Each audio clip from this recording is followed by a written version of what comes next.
اپنے بقا اور تحفظ کے لیے اتحاد ناگزیر ہے۔ اتحاد میں طاقت ہے، یونین از اسٹرینتھ، ایک جو ہے نا یہ ایک مشہور مقولہ ہے۔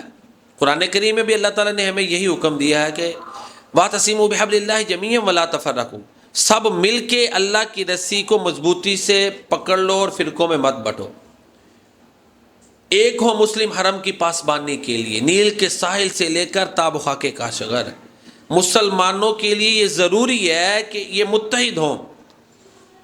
لیکن عہد حاضر میں بڑے افسوس سے یہ کہنا پڑتا ہے کہ مسلمانوں کا شیرازہ بکھر چکا ہے۔ ملکی سطح پر کیا، انفرادی سطح پر بھی ہم گھروں کو دیکھتے ہیں کہ گھروں میں اتحاد کی فضا نہیں ہے، گھروں کے بھی شیرازے بکھرے ہوئے ہیں۔ تو اپنے بقا کے لیے اتحاد ضروری ہے۔ پہلے کچھ ماضی میں سیاسی اختلافات دشمنی کی نوعیت اختیار نہیں کرتے تھے، اب ہم دیکھتے ہیں کہ سیاسی اختلافات جو ہیں وہ دشمنی کی حد تلک چلے گئے ہوئے ہیں۔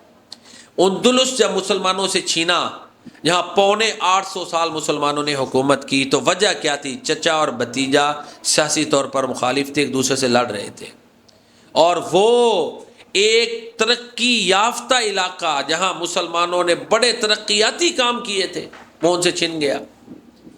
اور اقبال جب وہاں پر گئے نا تو اقبال کی آنکھوں سے آنسو وہ دیکھا انہوں نے تو بڑے پریشان ہوئے۔ تو پھر انہوں نے ایک بڑی مشہور نظم کی، اس میں کہتے ہیں اے گلستان اندلس وہ دن یاد ہیں تجھ کو، تھا تیری ڈالیوں میں جب آشیاں ہمارا۔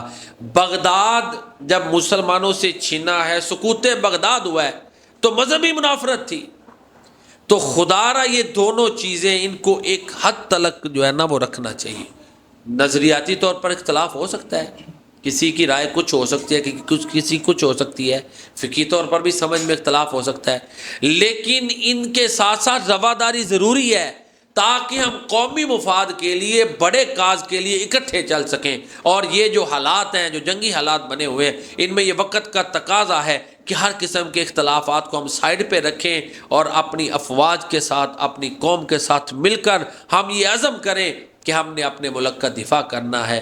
ملک ہے، اسلام ہے تو ہم ہیں۔ اللہ تعالیٰ ہمارے ملک کو دن دگنی رات چگنی ترقی عطا فرمائے اور اسے ہر قسم کی آفت بلا اور امتحان سے محفوظ فرمائے، آمین یا رب العالمین۔